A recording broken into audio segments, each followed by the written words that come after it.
Hi, I'm Tiffany, and we're back. And have you ever been accused of something where you felt humiliated and downright accused of something you didn't do? Well, I was in high school, and I played basketball, and I loved it. And one day I was in class, and I was walking out, and I was walking through the gym, and my coach turned to me, assistant coach, said, "You skipped class today, get on the line." I said, "What? I didn't skip class." She goes, "No, we got a report from your teacher that you skipped class, get on the line." I was like, "I promise I didn't skip class, but okay." So I got changed real quick and I went to the line and we ran suicides for an hour.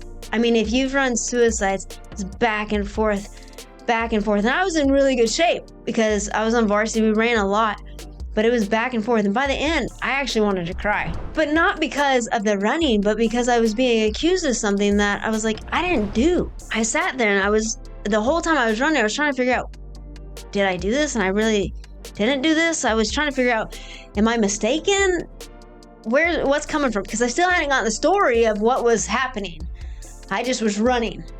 And I think I had to have ran 15 miles during those suicides. I mean, it was humiliating. The team was watching, and I was captain.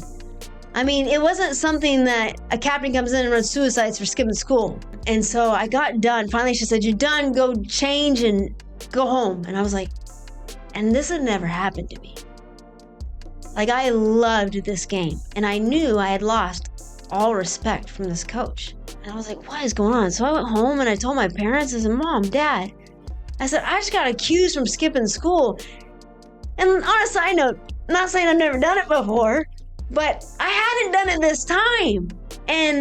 Or even this year. This year I had gotten really straight. I was doing what I needed to do, and I was making sure I was focused because I loved the game. I was leaning over on their desk, just shaking my head, and they're like, "What do you mean?" I said, "I just had to run suicides for an hour because I got accused from skipping school." And right then the phone rang. My dad picked it up. And he said, "Hello?" And the school was calling him saying, "Hey, Tiffany wasn't in class today. She had skipped." And he said, "Okay." And he hung up and he goes, "Tiffany, that was the school calling me, telling me you were skipping school." I said, "Dad, I didn't skip school. I promise.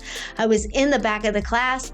I know it was my geometry teacher. I was there. She doesn't like athletes, and which is an excuse for every athlete.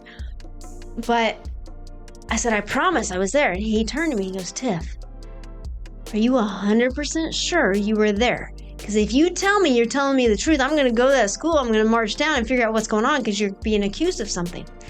I said, "Dad, I promise." I said, "I am not lying to you. I did not skip class and I was there." And so he called the school and said, "Hey, can we set up an appointment with the teacher that is accusing Tiffany of skipping school?" So they set up an appointment. I knew when this appointment was, so I was all ready to go. And I went to the class and no one was there. And I was like, how is my teacher and my parents not here on the most important day? And what I had found out later is that teacher, as soon as my parents had watched in, because my dad is always early, he's never late, she moved the classroom that they were meeting in. So I had no clue where it was. And so later I found out as they sat down, my dad asked, "You're saying Tiffany skipped class?" And she goes, "All athletes skip class all the time." He goes, "I'm not asking about athletes. I'm not asking about the other basketball players. I'm asking about Tiffany." And she goes, "Well, all those basketball players skipped that day." And my dad reiterated the story, said, "Tiffany wanted to skip that day because she had practice and she loves basketball.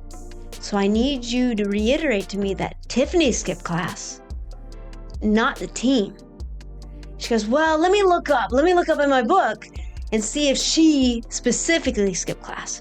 She went over to her desk, walked over, pulled out her attendance book, went to the day, and he said, "Make sure it's a specific day." And she went to the day and she looked down and she said, Tiffany was in class that day."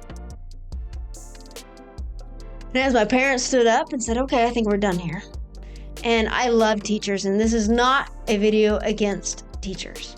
What it's about is making sure that when you speak, people know that you're speaking the truth. Because the only reason my dad went to bat for me that day was because he knew without a shadow of doubt I was telling the truth. And because of that day, I learned a specific rule. If you tell the truth 100% of the time, no matter if it's good, bad, or ugly, and people know that they can trust you, then they'll go to bat for you when someone accuses you. So I learned that no matter that day, I learned something very important from that lesson.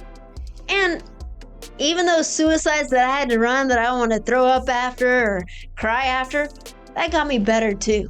At the end of the day, I learned from both. And if we take those circumstances and instead of being a bad situation into a learning situation, I gained a lot out of that. I gained that honesty is the most important thing. And if I have to run a couple suicides to prove my worth, then guess what? I'll run a couple suicides to build a long-lasting relationship, whether it be in personal or business. You gotta start with honesty and integrity.